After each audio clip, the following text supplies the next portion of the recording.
અને તમારે તો ખાસ,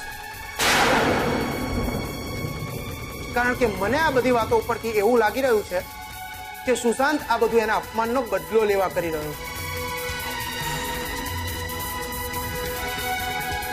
બદલો?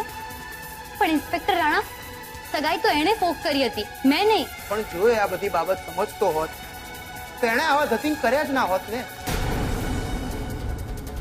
એટલે ગમે તે રીતે તમારો કોન્ટેક્ટ કરશે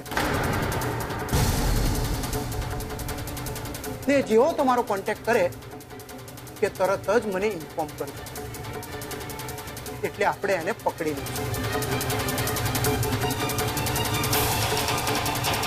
ઠીક છે?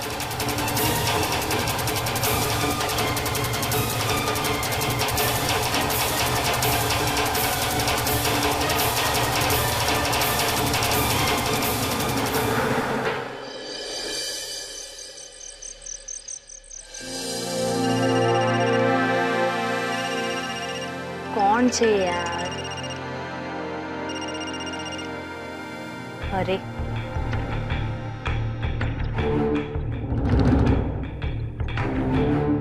કમાલ છે, અડધી રાત્રે મને આમ ફોન કોણ કરતું હશે?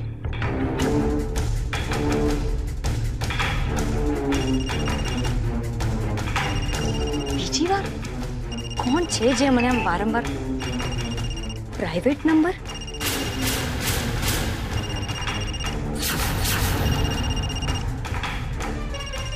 કોણ હોઈ શકે?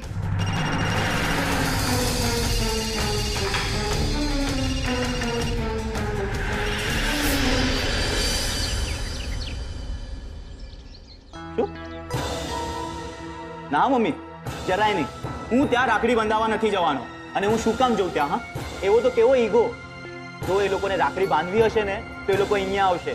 વાત અહીંયા ઈગોની છે જ નહીં રાહુલ, તું સમજ, આપણા સંબંધોમાં હવે ઓટ આવી ગઈ છે, મન ખાટા થઈ ગયા છે, એટલે જો તું જઈશ તો એ બહાને એ લોકોને એમ લાગશે કે તે હાથ લંબાવ્યો। હા ને, પછી એ લોકો મને સવાલ પૂછવામાં તો પાછા નહીં પડે ને કે હાય હાય તું સુશાંત સાથે કેમ આવ્યો?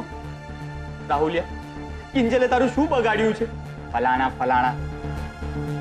હા તો રાહુલ, તું ત્યાં જા, મળ અને કહી દે આખી વાત સાચે સાચી, માફી માંગી લે લોકોની। જો બેટા, અત્યારે ભગવાને તને સામે ચાલીને તક આપી છે કે તારા હાથે ભાઈ બહેનના સંબંધની એક નવી શરૂઆત થઈ શકે। અત્યાર સુધી તો તે કાયમ તારા બાની અને તારા પપ્પાની જ વાત સાંભળી છે, તો આજે એકવાર તારી માની વાત માની જો। અરે મમ્મી, તું સમજતી કેમ નથી? આ રાખડીની વાત માની, પણ માફી એ પણ કિંજલ નહીં, ક્યારેય નહીં મમ્મી।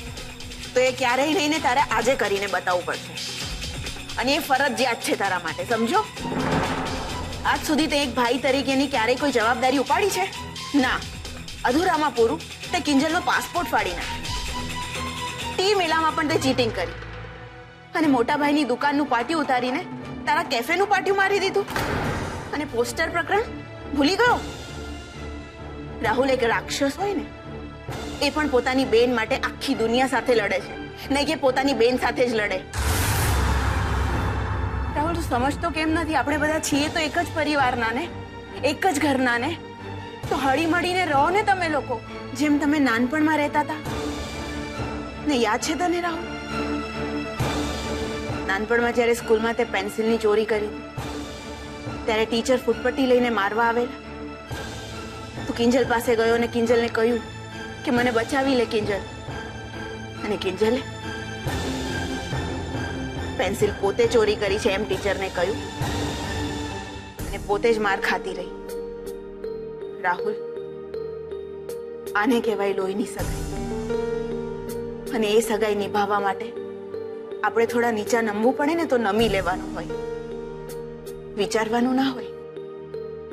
અને તારે વિચારવું હોય ને તો એટલું જ વિચાર કે કિંજલ ના હોત તો તારી માં જીવતી હોત।